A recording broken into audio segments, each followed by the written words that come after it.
Good evening, everybody. Welcome to Midnight's Edge. We're on the main channel today. We got a special live discussion of some breaking news. I am, as always, your Network Screen, Mr. Robot Shlomo, coming to you from Shabby Road Studios. With me, as always, Mr. Tom Connors. Good afternoon, good evening, good morning. Yes, and with us is the boss man, Andre. Greetings, everyone, and to me, it's most definitely good evening. Or good night, even, because it's midnight here. So, yeah, what don't I do for you guys when we have breaking news like this? It's midnight, so Andre is actually coming to us from the future. So that's yeah, this is true. Right now, it's the 16th where I am. So, yes. Okay, yeah, we got some breaking news that just came over the wire a few hours ago. Why don't we go into that? Oh, and just joining us, he's popping into the chat, Mr. Robert Meyer Burnett. Good to have you with us. Can you hear me? Yes, we hear you. Yes, we can. Is it good sound or is it bad sound? You're sounding very good, sir. You're sounding good and looking even better. Oh, well, hey, how you doing? You know, I was just setting up, you can't see it, but I was setting up my Hot Toys action figures behind me because I'm changing my setup. Oh yeah, we see the glass monitor there. Awesome. So should I turn my camera off? That's your call, sir. That's entirely your call. I think everyone enjoys looking at your collection and the new glass monitor towards the end there. Well, so that's up to you. Oh yeah, you can see, I guess, right there. I was just putting these up. I was it's always fun to rearrange my Hot Toys, but doing the Avengers shelf. But I'm missing so many Avengers. You know, I don't have Quicksilver. I don't have. I just got Iron Spider, but I'm missing too many. I don't have Maria Hill. Yeah. Speaking of missing Avengers, the news of today is obviously that we just got a very important Avenger behind the scenes back again. Namely, James Gunn is back in the fray. And that, of course, is what we'll be talking about today. And so we're very happy that you could join us, Burnett. Oh, yes. I'm going to have to say that since we have two Robs in the panel. I'm very excited. You know, I got to work with James Gunn a long time ago on a movie called The Specials, which is a really low-budget superhero movie about the eighth greatest superhero team in the world, The Specials. And he wrote the script, and he was in the movie. He played Minute Man, who was like a version of the Atom.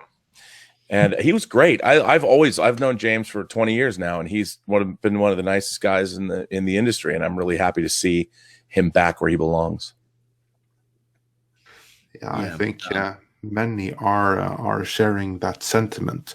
But to recap, to those who came in late or who alternatively have been living under a rock the last 9 months or so, basically, James Gunn, before he was at Marvel, he was at Troma. And Troma is Troma, and their being edgelords is the order of the day. And at the time, he sent a number of tweets, which just goes to show the perils of Twitter, making jokes that are borderline pedophiliac, and some of those were kind of above the line.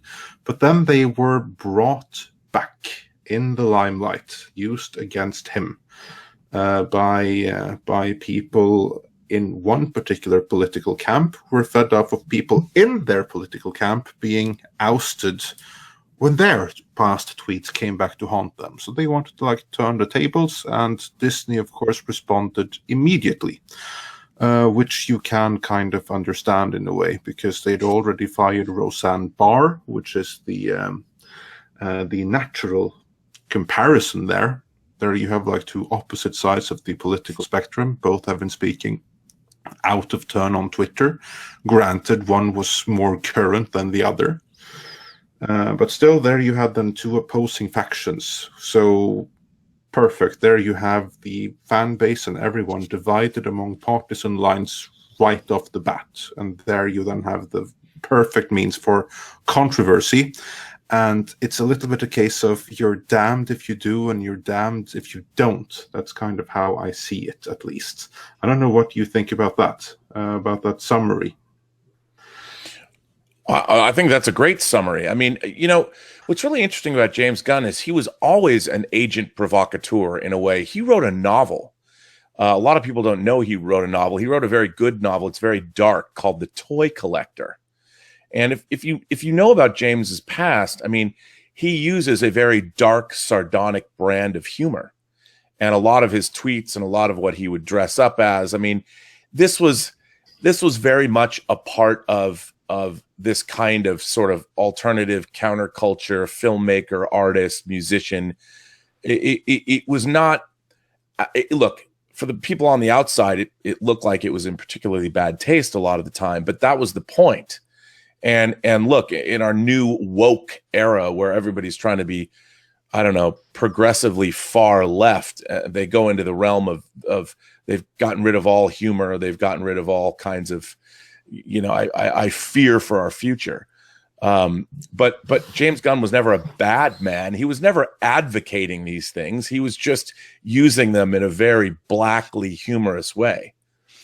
Yeah. And wasn't he also a part of, I think it was Channel 101 out in LA, that sort of underground film comedy group? Yeah. I mean, I think he was part of that. And he was also doing PG porn. Was that he was doing that funny PG porn thing where he would do PG version. He would create these vignettes. I mean, it's not like no one knew this. He didn't have some dark secrets. These were all out there for anybody to see. One Google search would do it. And, you should be judged on how you are when you're working with the people that you're working with. And James Gunn is a tremendously talented guy who's a lot of fun to work with. Furthermore, sorry, I didn't carry on. I didn't mean to interrupt. No, and he made $1.5 billion for Disney. And I mean, half of Infinity War, which made $2 billion, is about the Guardians of the Galaxy and Gamora's relationship with Thanos that he really brought into the MCU. Yeah, and also there's one thing that should be said though, because I don't know him personally. I've never worked with him or met him, anything, but from what I gather, we know that he made these tweets, but there are absolutely no stories about him, are there? Like no rumors that he's ever actually done anything unbecoming. There's no accusations or anything of actual behavior. No, not at all. No. And I think everybody who knows James really, really likes him. I've never heard anyone speak a bad word about the guy. And whenever the occasions I've come across him, and that's he's always got a smile on his face and a kind word for people, and he loves what he does. And it's I think we have a real problem in this culture in that now that the things that people say and the way they can be used, you can have a whole career destroyed in an afternoon now. Don't even in a moment. And in an instant. And it's frightening. In an instant that happened a decade ago. Yeah. Right. Well, and let's kind of bring this to a head here, because there are some people in the chat debating the whole Roseanne thing. The difference here now is Roseanne has doubled down the last 9 months on the crazy. Let's be honest. Okay. That show is able to move on without her, whether you like it or not, whether it was the right decision or not to get rid of her. That boat has sailed. This, on the other hand, James Gunn has kept his head down. He has not had any more controversies come about, has not had one single accusation, as we just point out, come out. And if somebody was going to come out and accuse him of anything, don't you think it would have been right after the whole hubbub with him being fired? Because, I'm sure if any lawyer had anybody waiting in the wings to bring out an accusation, they're like, now's the time, not to be, facetious or whatever the word may be, but I'm just trying to say, to make a point is, I think that they reached a point where they figured that this is the right time to bring him back. We've talked in the past, we had a gut feeling that they would quietly bring him back into the fold somehow. Yeah. And maybe the recent controversies have pushed this into the spotlight a little more, because let's be frank about it. This was not an announcement from Disney. They did not go out and announce this. Andre brought this up before the show, so I don't know if you want to talk a little bit about that at all yet. Yeah, certainly. I think that's actually very telling, because if we look at how this news broke, and always look at that, how news broke, this was not an announcement. This was a scoop broken by Deadline Hollywood. And then they reached out to both Disney and to Gunn's camp which confirmed. And then very shortly afterwards, Gunn tweeted about the support, which was picked up on Deadline Hollywood again in no time flat. And that was spread in news across the world from there. What I learned from the Sony hack, from snooping in loads of emails that I probably shouldn't have been snooping in, but that WikiLeaks put there and made available for me to snoop in, was that half of these, no, did I say half? I didn't mean half. I mean 9 in 10 out of these scoops from Deadline Hollywood and the like, they are orchestrated by the studio, using them as a mouthpiece, getting the word out there that they, for some reason, don't want to announce themselves. They still want the news out there. So they want someone to break it for them without actually having to do an announcement. And I think that's absolutely what happened here. Disney decided that now the time is ripe to let people know that James Gunn is back, because we maybe have something else which is quite controversial with fans. So yeah, now we're also in the news with the Endgame trailer and with the Shang-Chi announcement. So let's just make the Marvel dominance complete by letting people know, without announcing it, that James Gunn is back. Win over fans which are skeptical again. That's what I think is going on here. Well, I'm a very staunch supporter of Kevin Feige and what the MCU has been doing. And of course, this weekend, Captain Marvel could very well pass $300 million domestic in this country, and anywhere from $650 million to $700 million by Monday. And I've been a big fan of what they've done, because it's unprecedented in entertainment history. And I think that they've also done something which is really interesting, in that what Kevin Feige has done in his hire of directors, I was talking about this yesterday on my own show, is that Kevin Feige has gone after directors that traditionally would not be hired by the studios to direct $150 million tentpole properties. James Gunn being one of them. He had done Slither and he'd done Super. And of course, he'd written movies like Zack Snyder's Dawn of the Dead, but he certainly hadn't directed a movie that cost more than $5 million.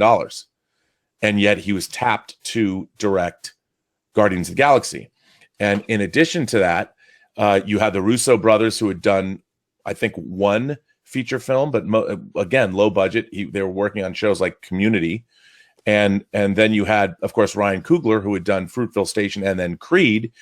Creed, again, was a great reinvention of an old franchise. And he's made some very smart hires. The co-directors of Captain Marvel, again, come out of the indie world. They directed Half Nelson. And these are not people that are traditionally being given chances at other studios that they're getting at Marvel. And Marvel has had great success by creating a synergistic relationship between the needs of the studio itself and then what the directors themselves are bringing to these projects. I mean, Guardians of the Galaxy was clearly, I don't want to not credit Nicole Perlman for co-writing the original draft of Guardians, but James came in and made it uniquely his. The same way the Russo brothers brought a sensibility to Captain Marvel, the Winter Soldier. And what's great is the reason that their movies have succeeded is because of the people they've chosen to work with. And I don't think it was Kevin Feige's. It was a reactionary decision that came from Alan Horn himself, probably, and Bob Iger probably said okay, and Kevin Feige was overruled. So it was getting rid of James Gunn was a real disruption in the orchestration of Marvel's plan, and I think it was really unfortunate that it occurred, and I think it's really great because Marvel has done a really great job, I think, of shepherding their universe. Whatever you think of it, it's unprecedented. They've passed $18 billion this week with 21 movies. That's unprecedented in Hollywood history. It's never been done before. And I think that's the real story, is that Marvel has been incredibly successful and incredible both at making money and bringing joy to audiences.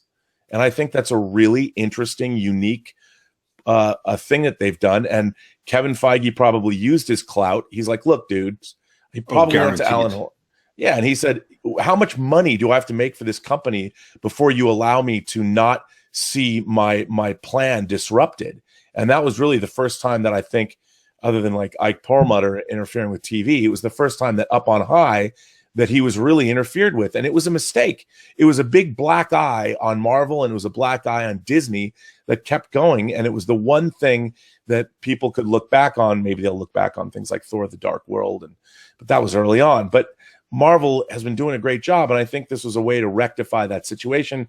And after Captain Marvel opened so big, and you've got the Endgame trailer, it was a great time to do it, and it just furthered the goodwill that audiences have. And it also, of course, was able to combat the trolling that's gone on because of Brie Larson and Captain Marvel and all of that. So I'm glad you brought up Alan Horn, because I'll be honest, I blame him for this whole mess. Well, you should, because it's him. This is well known, because what happened was that Alan Horn was the one who made that call. If memory serves correctly, Bob Iger wasn't even present. I think he was on vacation or something. Yes. And Alan Horn made the call, and Feige was away as well. Yeah, he was aware, but I don't think he was given a choice in the matter.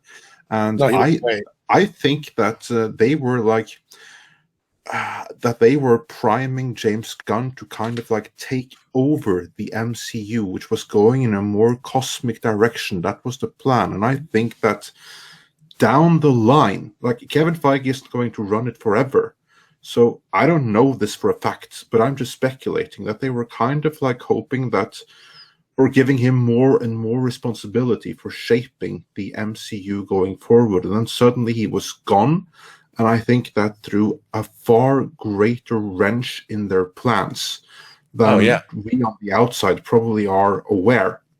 Right. And you know what I thought was going to happen? I thought that the way they're going to fix this, because without James Gunn, there isn't going to be a Guardians of the Galaxy Part 3. They can push it back all they want, but the cast are openly rebellious, many of them, and they can try to get another director in, but it's not going to work, especially not with the script that Gunn wrote. So I wouldn't be surprised if they didn't bring him back to direct, that they got him back to produce, in much the same way that Alec Garland produced Dredd, a movie that Pete Travis directed on paper. In practice, Alec Garland directed the whole thing. And Pete Travis was only there because he had to be there and basically point the camera and do whatever Alec Garland told him to do. Well, it's also, I love what Taika Waititi came out and said. He's like, look, I'm not going to direct this movie. I mean, I'm a huge fan of James Gunn. The Marvel Cinematic Universe directors are all part of this big family. And Taika Waititi, because I love that Taika Waititi has no fucks to give. He just he's got his own thing going. He's a visionary in his own right. I mean, he's been doing his own thing. If you haven't seen What We Do in the Shadows, which is now a TV series, but if you haven't seen that movie that he stars in, I mean, I second that. Go see that movie. It's fantastic. What a fantastic movie. And they're supposed to be doing a sequel called We're Wolves. Which I wanted, like we apostrophe WE''RE, We're Wolves. Yes. I want to see that movie. I mean, and I love the fact that, like you said, I bet a lot of people just there might have even been sort of an unspoken solidarity of all Hollywood directors, anybody that they would hire. No one's going to touch that. I mean, that's what happened.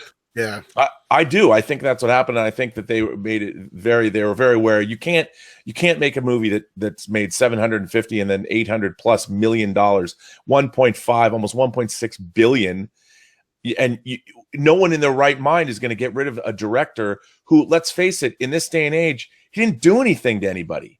He's guilty of telling bad jokes that might have been a little too over the line, but they, after all, were just jokes.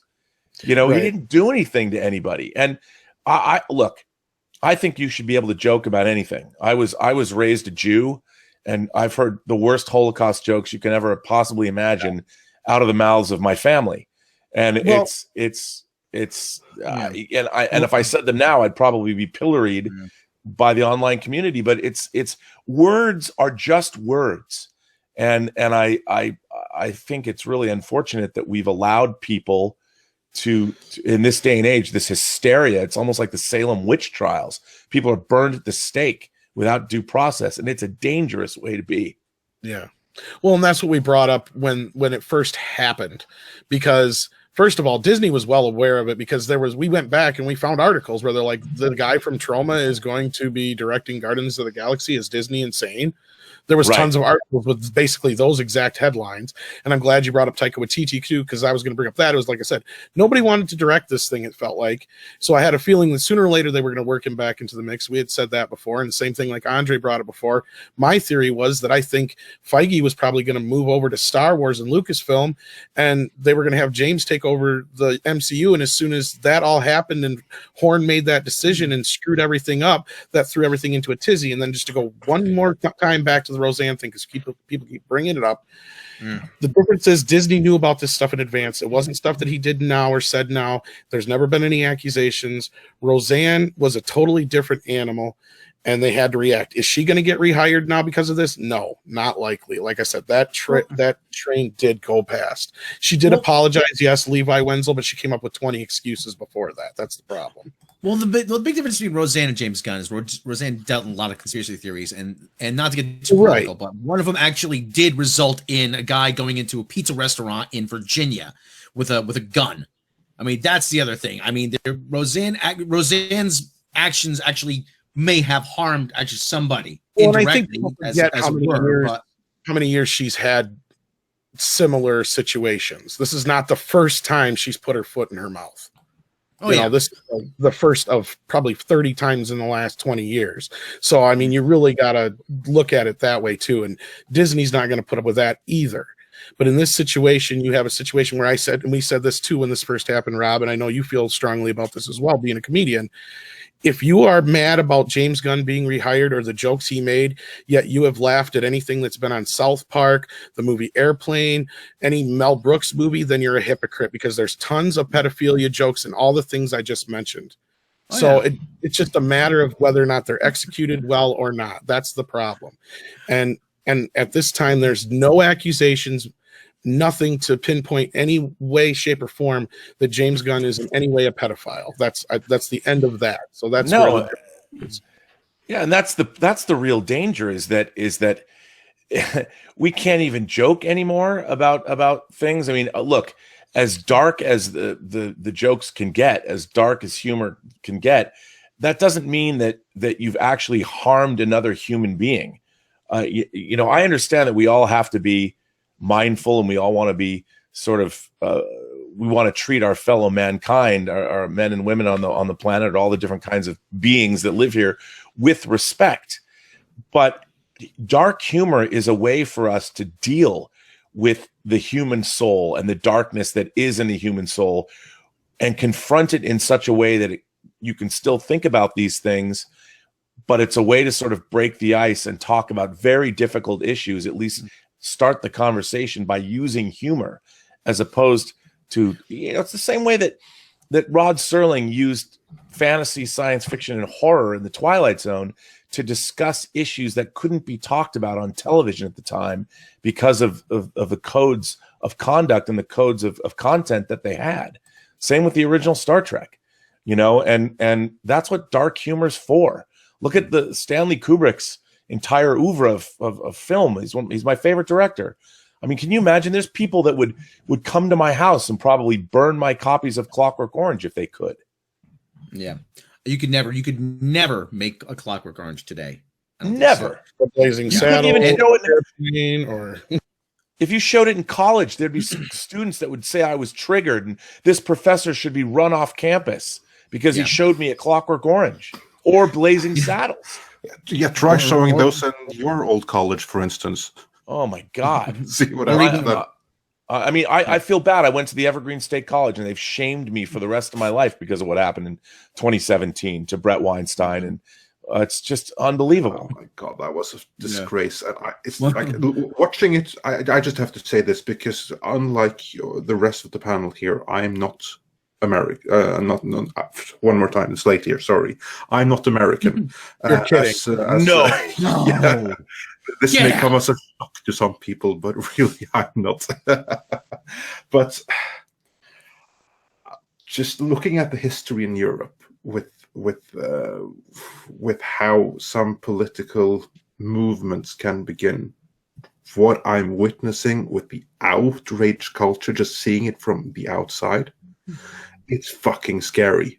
And Oh, dude, I'm right there with you. yeah, I mean, they're the ones that are going to pick up the pitchforks and I'm just after it's all. waiting for the American Bader Meinhof to be created.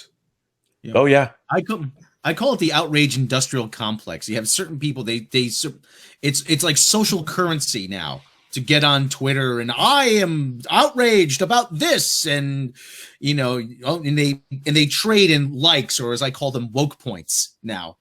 And we were actually, Tom and I were saying that's actually a good basis for a new Austin Powers movie, that Dr. Evil replaces currency with woke points and just sort of breeds all this social unrest.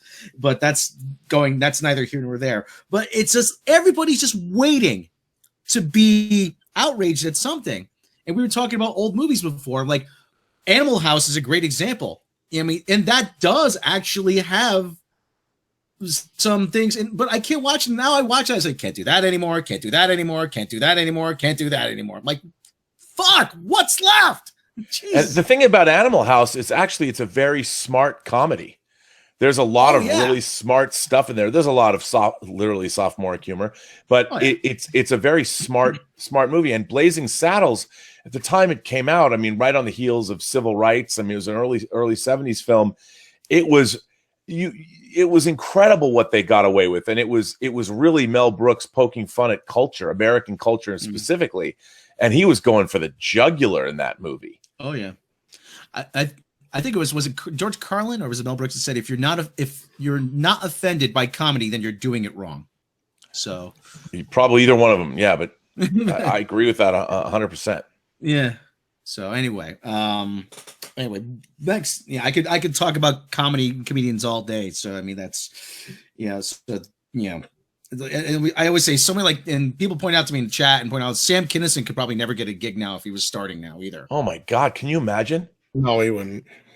I mean, just that song when he played the song on the piano, he goes, "This is a love song." I saw him live once. He's like, "This is a love song." He's playing this beautiful riff on the piano, and then he goes, "Fuck you, you fucking whore," and then he use me. You use me. Yeah, I mean, you spider, gas, trying to taste your own blood. Die. Ow. Wow, that's really good. Thank you. That sounded just like Sam Kinison. I did that one night, and someone asked me, "Doesn't that hurt your throat?" I'm like, "No, not really. Well, you gotta have a couple of drinks first, I guess." And somebody actually said to me, "I thought Sam was in the room." I'm like, "Please, if I was half as funny as Sam was, I wouldn't be here." So anyway, he can do calm. But anyway, Sam. I digressed.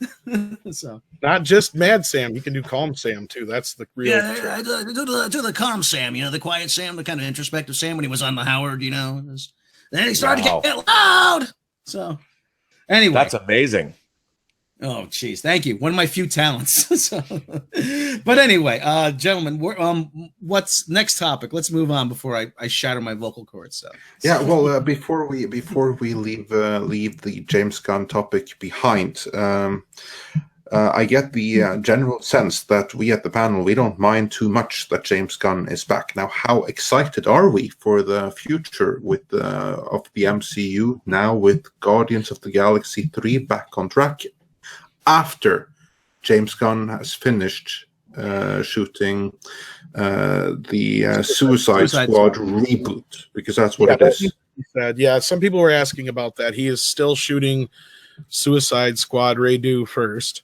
Then he will be probably doing Guardians of the Galaxy 3 is my guess. So this whole mess just cost Disney a buttload of money in the end, really, is what it did. But the other thing, it's not really just about Suicide Squad, and it's not just really about Guardians of the Galaxy too. I mean, but all the stuff that just stems from Guardians of the Galaxy, like potential Nova movie or Adam Warlock, Silver Surfer, all that cosmic stuff, that all hinged on Guardians of the Galaxy too.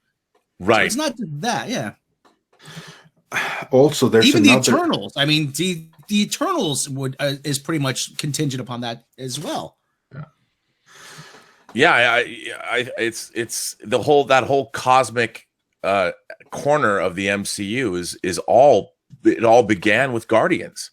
So and whether James was going to introduce Adam Warlock or whatever the hell he was going to do, he already introduced the idea of the Celestials with Nowhere. There's the Celestial head that became Nowhere, and there's so much there that I'm glad to see them bring back, because one of the things I've thought about with Endgame is you're dealing with the culmination of a decade's worth of work. They can't do the same thing for the next decade.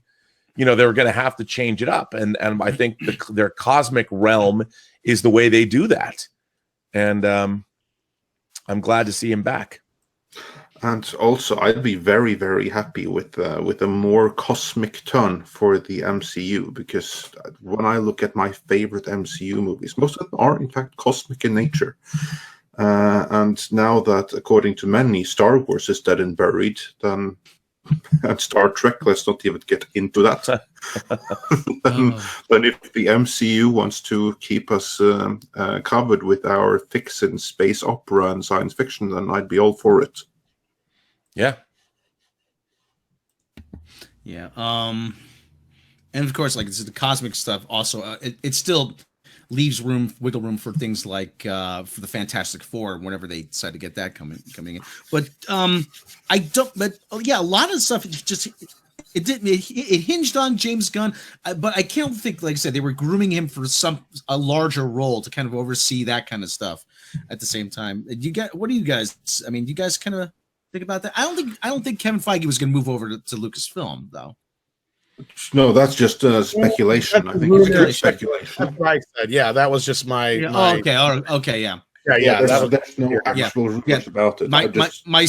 My Sam impression drained all the blood from my head. I don't know what I was talking about. Well, I mean, you also have to think about, like, what Kevin Feige has done with these. I mean, 22 movies, $18 billion, and actually 21 movies now. Endgame is going to be the 22nd film, and that probably is going to make another $2 billion. And I could see Spider-Man: Far From Home making another $1 billion. So you're looking at, and if Captain Marvel could very possibly hit $1 billion, so you're going to be looking at ultimately 23 movies that gross potentially $22 billion.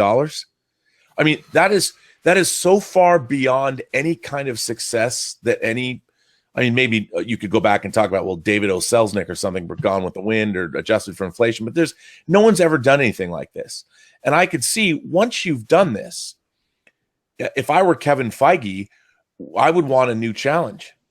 I mean, you could stay with this and you could do it for another 20 years, but you can't sustain this success, and if you're going to go, the one thing about the Eternals and the one thing about these larger group movies is you don't have the core love. You're never going to have the same kind of affection that you have for Captain America, Thor, Iron Man, Black Widow, Hawkeye, Captain Marvel, Ant-Man. I mean, this core group of singular heroes, it just engenders the kind of love that you're not going to get. The Eternals and the Celestials, that all starts spinning out into lesser and less. The audience, you're going to have a lesser and lesser audience for all of those things.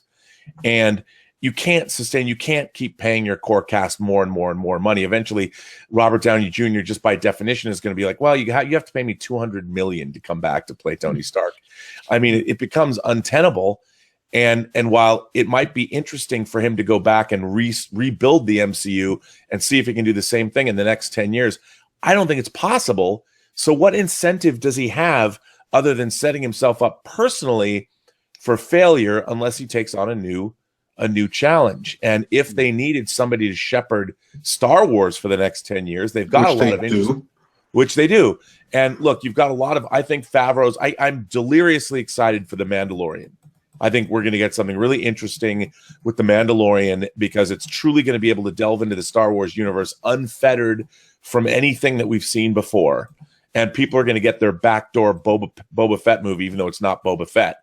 I thought it was a brilliant idea. It's just because you see a Mandalorian warrior, even if it's not Boba Fett, it's just a badass costume, and to turn the Mandalorian into, whether it's going to be Unforgiven or whether it's going to be the man with no name or whatever Western analogy it's going to be, it's going to kick ass. And the directors they hired, and I really think the show is going to be very cool, and it's not going to be constrained by the Skywalker saga, and they can really start delving into, I think The Mandalorian is a great gateway to what Weiss and Benioff are going to do after Game of Thrones. And it would be great to see a Kevin Feige come in and really be able to lord over the the universe and take it into the direction that he did with the MCU. That could be really exciting, and or maybe he's going to go do something else. But the 22 and now 23 movies of the MCU, that's just unprecedented in human history, much less Hollywood history. Absolutely. You know what? And I feel vindicated as a comic book reader. Like when I was a kid and the only one in Norway, that's what it felt like reading Marvel comics. Yeah. Now people are like, oh, so that's what you saw in it. Now we see it too.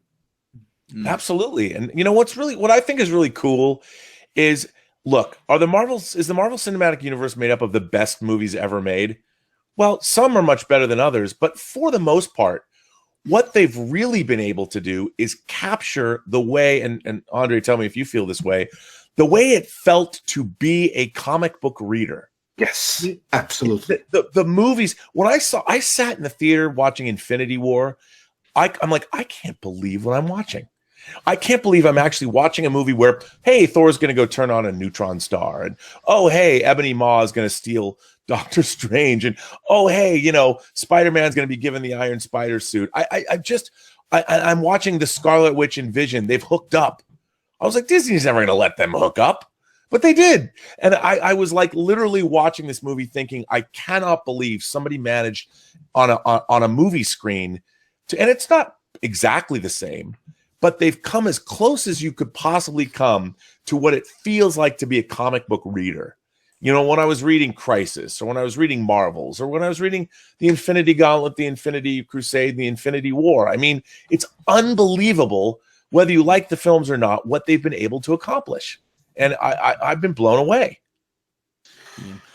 One of the things I always point out to anybody who goes to see these movies, I'm like, you do realize that this was all the stuff you laughed at me for liking 20 years ago. Yeah. And it's like a sweet kind of revenge, or, or I get to say, I told you so, I told you this was cool.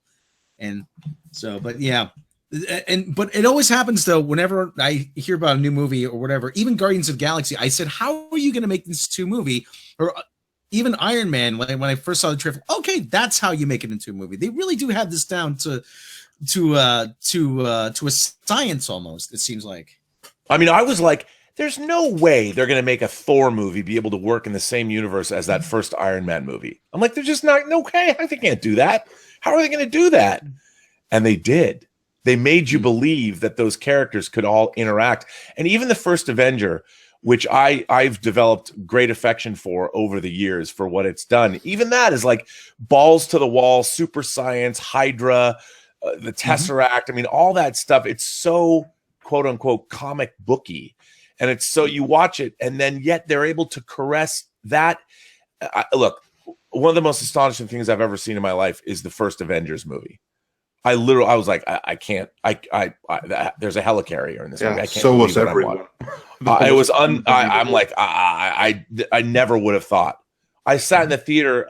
I literally, and Infinity War just took it to the nth degree. I'm like, I still can't believe what I'm seeing. I'm watching Captain Iron Man being called by Doctor Strange like a douche.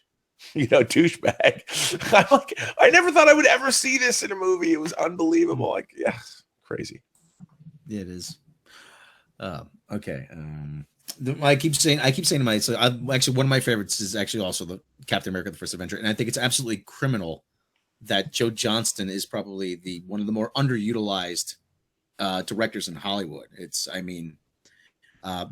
like you said, he has even the Rocketeer. Is one of my favorite ones. I love the Rocketeer. Good. I actually saw that in the theaters. Jeez.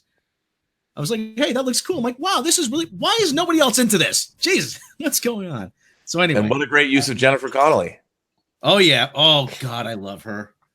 God. I mean, isn't it crazy? Now she's the new voice of Jarvis and she's married to Paul Bettany, who is the Vision. Let's go right. Yeah, keeping it all in house. All in the family. Yeah. So what's next, Andre? Yeah. Yes, I think we have covered the James Gunn news in pretty adequately, but there are more news coming from the MCU. A few days ago, we got a director announcement for another in-development Marvel movie, namely Shang-Chi, or however it is pronounced. No, it's Shang-Chi, that's right. Thank you. This is a character that I am not too familiar with, but I understand that you are. Oh man, okay. As people know, I loved the Doug Mensch, Bill Sienkiewicz Moon Knight. When Moon Knight had his own book first, it was when the direct sale market, and for those of you who don't know, the direct sale market was comic book stores only. Back in the late 70s and early 80s, comic books were sold not only in comic book specialty stores, but they were sold in drugstores with spindle racks and everywhere. But then they decided, both Marvel and DC decided, and smaller companies like First Comics, and they were distributing their comics only at specialty stores. And when Marvel and DC made that jump, there was Moon Knight, there was Micronauts, and there was Kazar. But Moon Knight was written by Doug Mensch, and it was drawn famously by Bill Sienkiewicz. But Doug Mensch before that had been writing Shang-Chi, Master of Kung Fu, and Paul Gulacy was working on that, who's an incredible Marvel artist. And it was, it was the response to sort of the martial arts movie craze and everything. But Shang-Chi was kind of like a secret agent, more of a character. He was imbued with powers later, but it was a really cool, the Doug Mensch run especially was awesome. It's been collected into omnibus format. And I loved Shang-Chi when I was a kid. And again, I mean, an Asian character. I mean, there was even the literary character, the movie character Fu Manchu was a big part of Shang-Chi. They had to take that out later. They had to retcon it because Fu Manchu, I don't know if they ran afoul of the rights or something, but that character was excised and they had to retcon it. But I loved Shang-Chi, and I he's a superhero. No, he's not really a superhero. He's a secret agent martial artist, but the son of Fu Manchu, he's great. And the fact that they're going to do a movie and the director of Short Term 12 that starred Brie Larson, I'm sure they went to Brie Larson and asked how he'd do as a director. But once again, it's Kevin Feige making a really interesting indie film hire. He's a Chinese American, and I'm just excited they're doing a Shang-Chi movie. And again, it's not about world domination. It's more of a secret agent. Martial arts film. Bring it on. Can't wait. Awesome. I just hope that the martial arts in this is on a completely different level than the sad excuse that they tried to make pass for on martial arts in Iron Fist. Yeah, that wasn't good. I don't know if you guys are fans of the movies, the Indonesian films, The Raid and The Raid 2 Barandal. Oh, absolutely. Oh man, well, as I like to call them, I use in old 80s parlance, surfer parlance, there's the word rad, like, dude, totally radical, man. I call The Raid the Rad, and The Raid 2 the Rad 2 even radder. Just I jokingly, lovingly say it, but I want to see that kind of knockdown, drag out martial arts, just bloody beat each other to a pulp martial arts. Maybe not, maybe a little Crouching Tiger, Hidden Dragon, but I want to see some real fighting, long shots, not a lot of quick cutting, real fight choreography. I hope that's what they decide to do. I hope that they get whoever that choreographed the fight scenes in the Daredevil hallway scenes to at least. Oh man, absolutely. Because I have to say that those fights, to me, the Daredevil fights, the hallway fights in Daredevil, to me, are better than anything in The Raid even. Oh yeah, I mean those long takes. That's exactly what I'm talking about. Yes, yeah. Just like that. Yeah, that's what I hope to see there of the martial arts at the very least. But other than that, can you give us a summary of what's the story in Shang-Chi? It's obviously someone who's really, really skilled in kung fu. Yeah, I mean, there's basically the overall story is Shang-Chi. He has to sort of overcome the sins of his father. That his father turns out to be, like Blofeld. He was Fu Manchu, this master criminal. And so he's the son of Fu Manchu. Yes. Okay. I mean, they had to change that, but basically that's what Shang-Chi was. So Shang-Chi was he finds out that his past, he's the son of a criminal mastermind. you know, and he has to sort of break free from that, break free from the family business, so to speak, and seek justice. And it's really interesting. Like, you know, it's funny because what they could do, I don't know if they're going to do this. I have the way they portrayed the Mandarin in Iron Man 3 was not really the Mandarin, but I could see them retconning that. And whatever the mystical, the rings and all, the way they use that, they could tie Shang-Chi into the actual real Mandarin organization or whatever. And it could actually be a retcon that ties into Iron Man 3. I mean, they could do that. And they could make it all part of the same thing. And I again, I have no knowledge of this at all, but they could absolutely work it in, and you'd meet the real Mandarin, that real organization, and Shang-Chi could be spun out of that, and that's a way they could tie it to the MCU.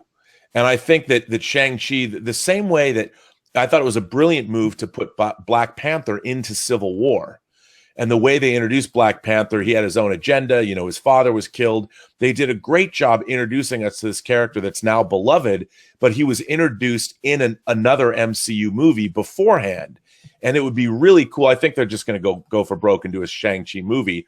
But it would be interesting that if they really do, I would suspect that one of the next movies that's up sometime within the next 2 years, they're going to make the Black Widow movie.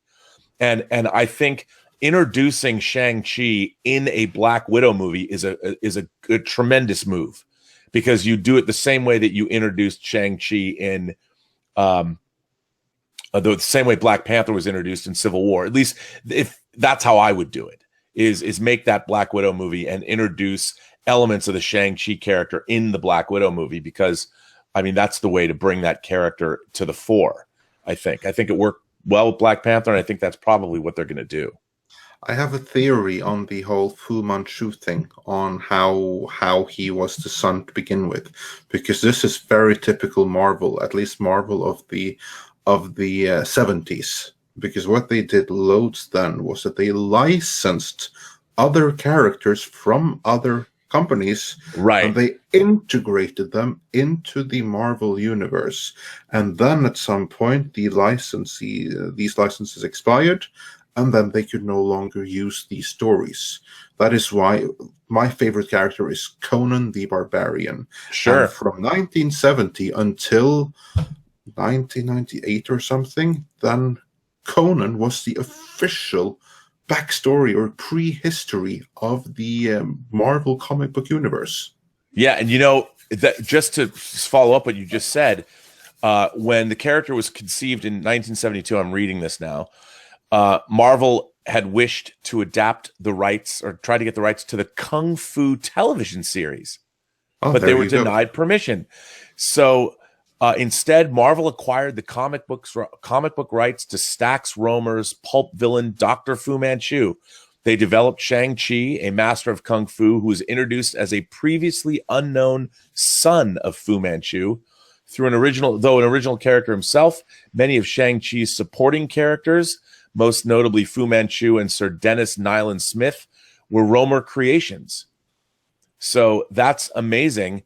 I didn't know that. I didn't know that they wanted the original David Carradine character from Kung Fu. That sounds about right. Also with Conan, they were fully prepared to make a Conan ripoff, or make some other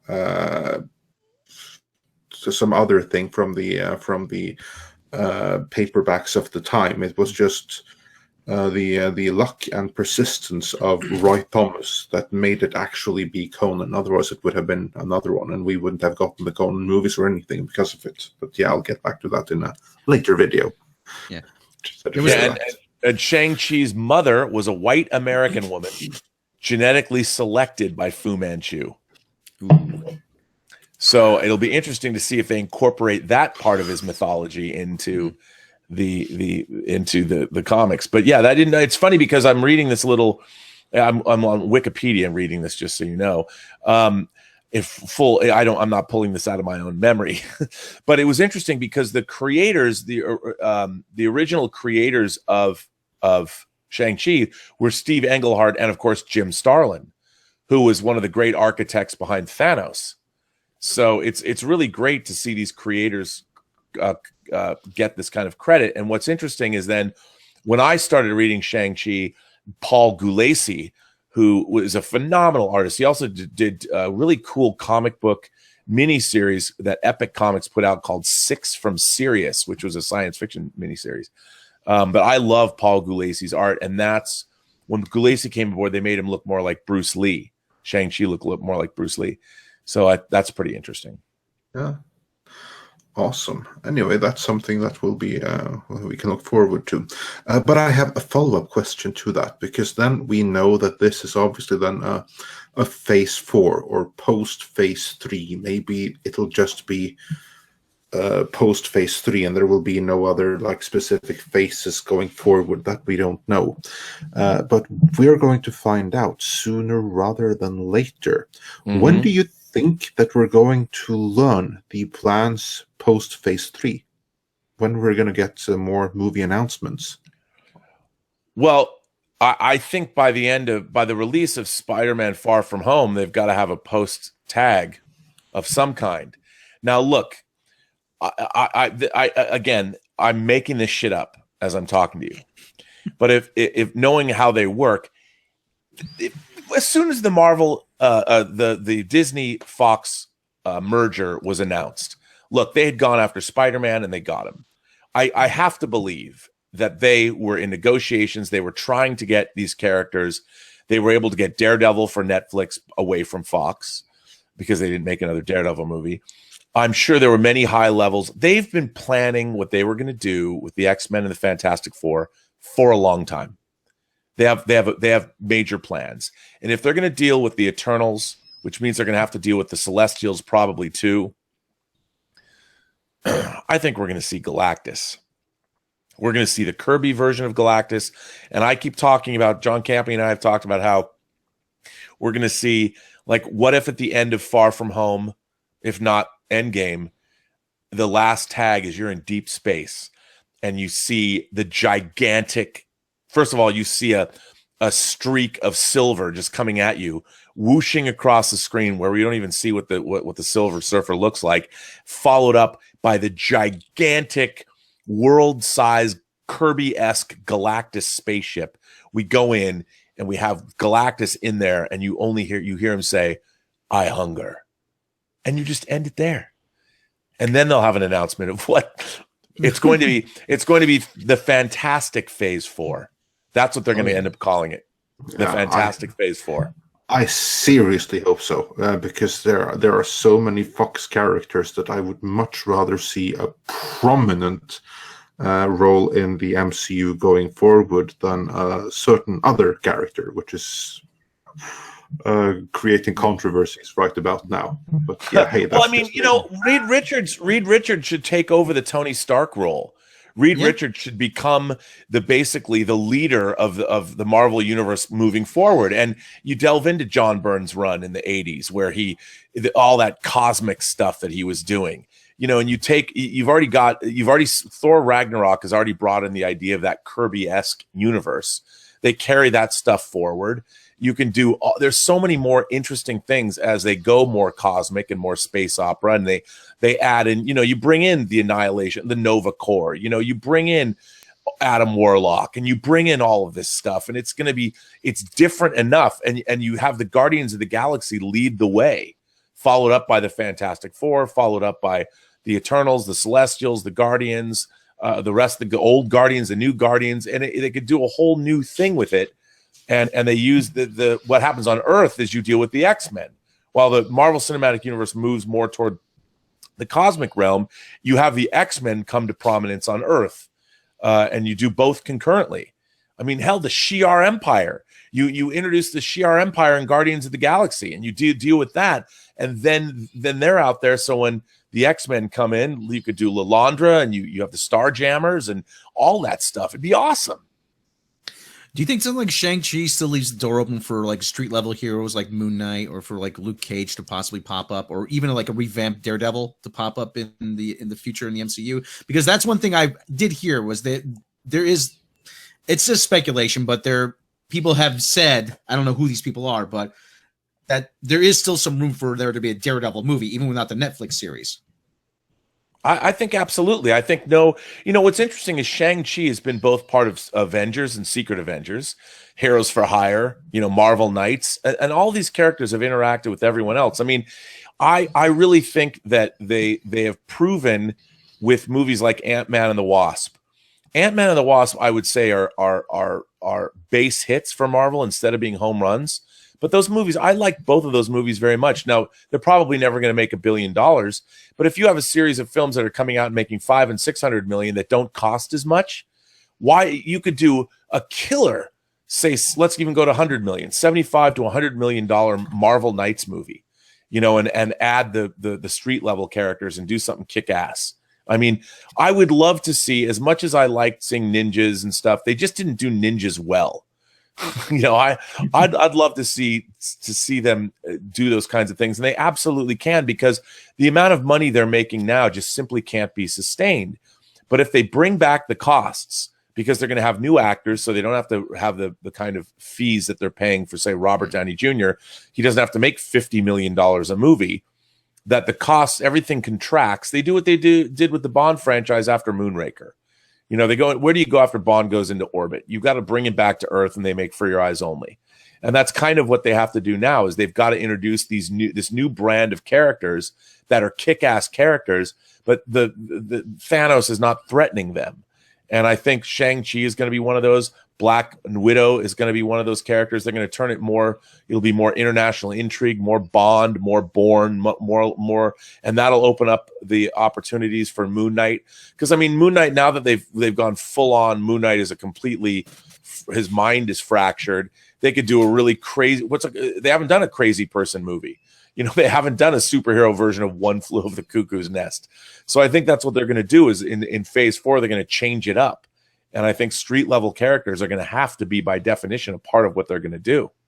Yeah. There used to be something in the music industry called the club level act back in the 70s and 80s. Guys who were just like on a major label, and they would just tour 100 clubs. Their album would sell maybe 200,000 copies, but they were actually good, solid acts. Yeah, they're probably going to do something like that. Yeah.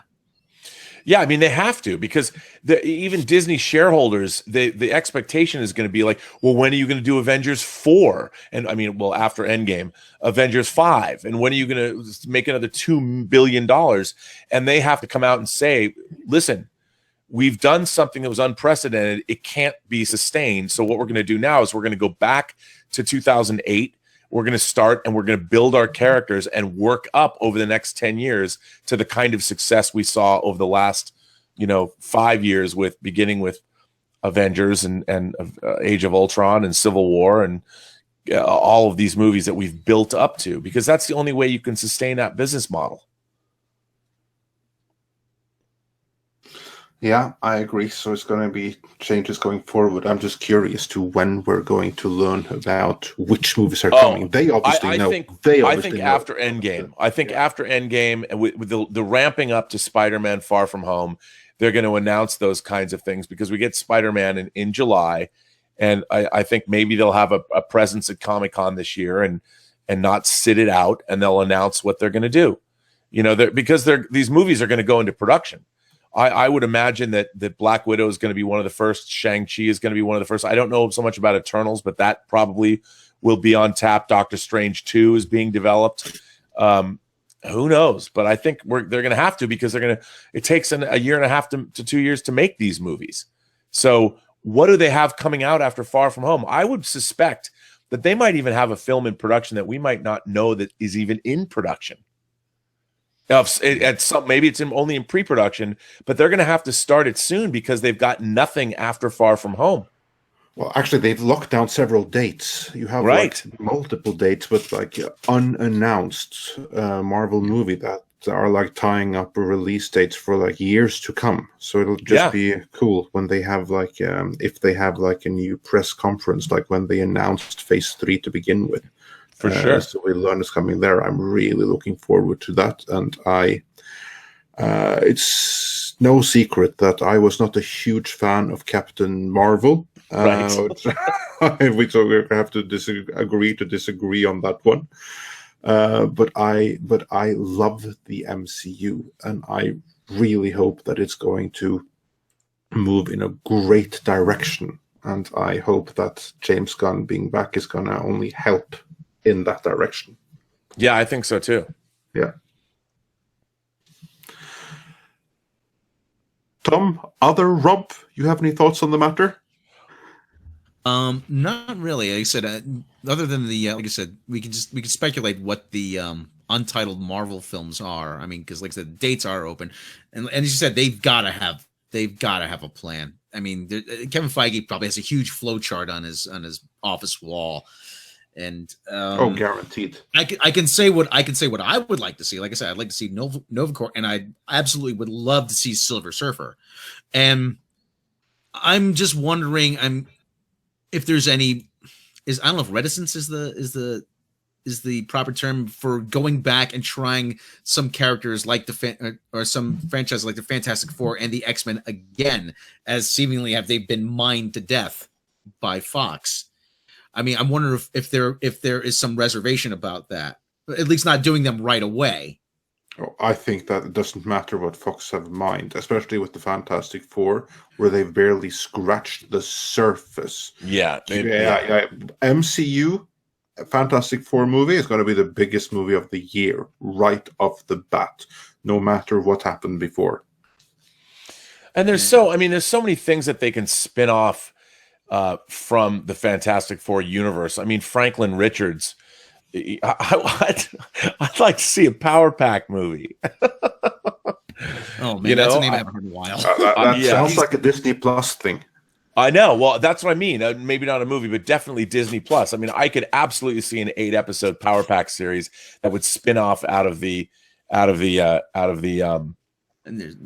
Fantastic Four movie. And let's not forget Alpha Flight too. Alpha Flight was pretty darn good in the back of the day as well. I would love to see Alpha Flight. Yeah, and that's where you introduce Wolverine. Exactly. Yeah, the new Wolverine, in an Alpha Flight movie. But it's funny because I'm sure they've thought of all this. It's going to be really interesting to see what they do. Now, in your opinion, there's been a lot of people who have said they're going to ruin something like Deadpool. What's your opinion? I mean, can Disney? Obviously, they're probably going to do it under the Fox banner. But I mean, do you have any thoughts about that? I mean, as far as Deadpool. Here's the thing. They're acquiring it really is going to be interesting to see because Disney has been sort of embarrassed when they were making Hollywood Pictures movies.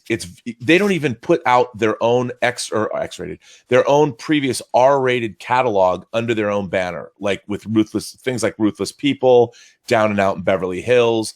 There's a lot of R-rated movies that Disney shepherded into being under their Hollywood Pictures banner, and they have been licensing out on home video those movies to like Kino Lorber here in the States, which is amazing.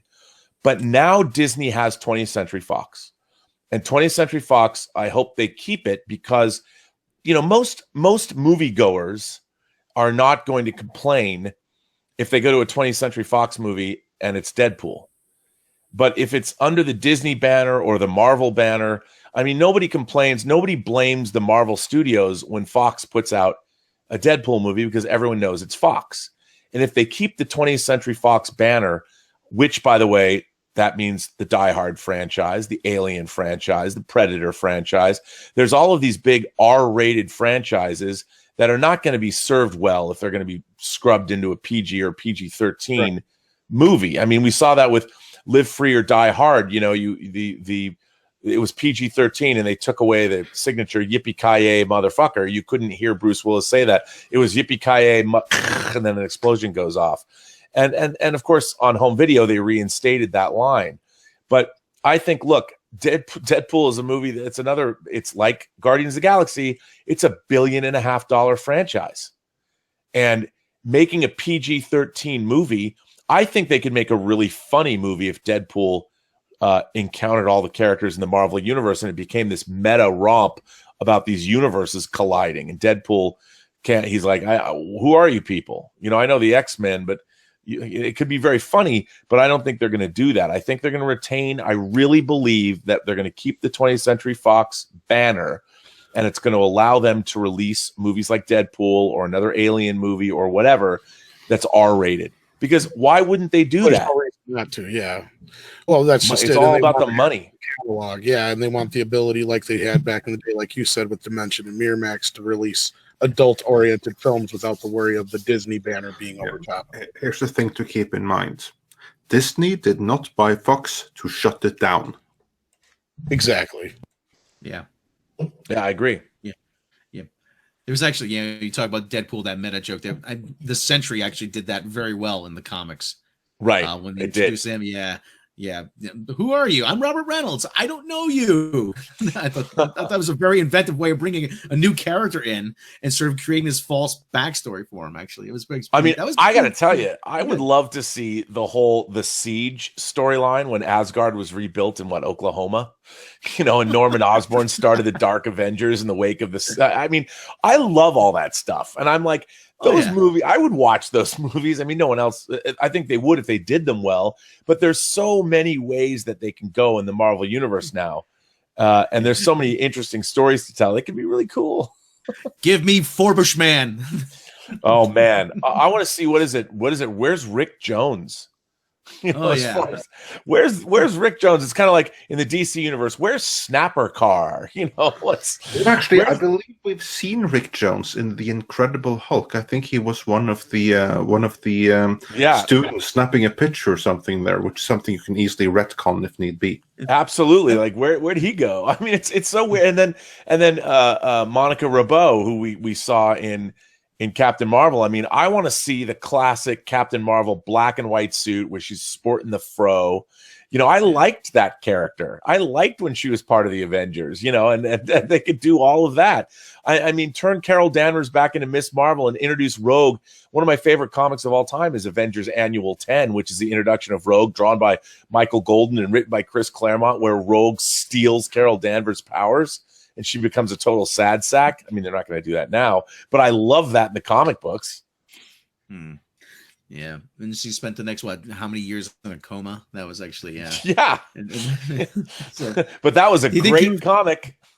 Yeah. Do you think Kevin Feige has shown that to Brie Larson? Just remember, just remember, you can be replaced, cheeky baby. So. Yeah. Well, it's so weird I think, look, they were looking for a marquee female superhero. Oh yeah. But it was interesting to me that the Captain Marvel that incarnation was chosen. I mean, I've always liked Carol Danvers, but what a convoluted history that character has in the Marvel universe. I mean, it's Captain Marvel is only the latest iteration of her, and the Captain Marvel character that I grew up with, was very, very different. Oh yeah. The death of Captain Marvel. It's like, that was Captain Marvel to me. That was always Captain Marvel to me. And everyone else is a replacement. Yeah. Even Carol Danvers especially is a replacement. There's been like eight different characters with the title of Captain Marvel in Marvel Comics, actually. I know. Yeah. And it's just like Jan Rog was a Captain Marvel in this movie. And not only he has a storied history as Captain Marvel. I mean, right, I know. Which one do you choose? Well, you go with this one. So anyway, but Carol Danvers said, like I said, this is a very different version of Carol Danvers. And I did a video primer for my own channel about Phase 3, and just researching, I knew the character from Ms. Marvel, but just putting it together, I was just like, after a while, leave this poor girl alone, for God's sake. No, you have to go through what she went through. Yeah, I mean, she's beleaguered from way back. Oh man. So anyway, yeah. Andre. Yes. Sorry, guys. Yes. Before we round out for today, everyone go listen to that Bob Shaye interview. Really, it's incredible. This is a movie module telling about how he created a studio from scratch, like literally from nothing. He created a major studio in our lifetime. I'm blown away that you guys got a Bob Shaye interview. That was when we were working on Lord of the Rings. We desperately wanted to talk to him, and we never could get an interview with him. It wasn't as hard as I thought it would be. That's all I'm going to say. Now, can I ask you? I haven't heard the interview yet. Now I'll listen to it. Did you guys ask him about Lord of the Rings? Yes, a little bit. Yeah, a little bit. The one question that I wanted to know, the entire time we were working on Lord of the Rings, Peter Jackson was at the end of his rope. Everybody said that no to him. And when he went in, he made his presentation to Bob Shaye. They were going to make Miramax was famously making 2 Lord of the Rings movies before they got rid of it.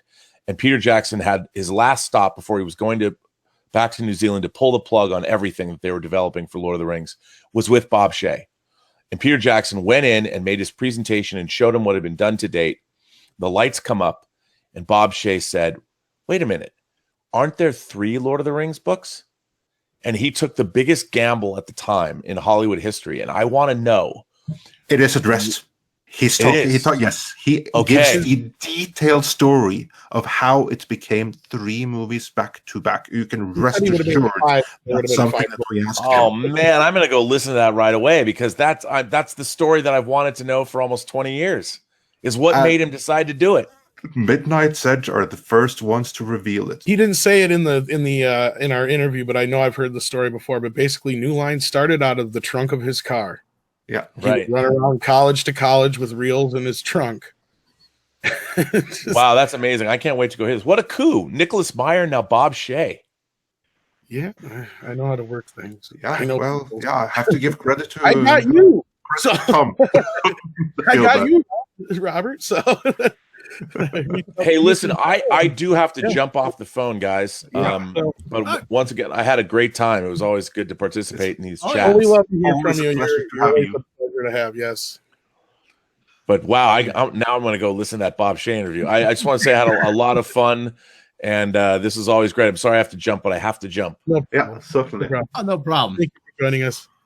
All right, I'll see you guys later. Thank you. All right, take care. Take care. So to summarize, everyone, go check out the Bob Shaye interview. That's, I will say without hesitation, that's a video, an interview I'm extremely proud of to host on the channel. And Tom did amazing with it. Yeah, thank you. All right, everybody, thank you for joining us here on Midnight's Edge. And we will catch you next time.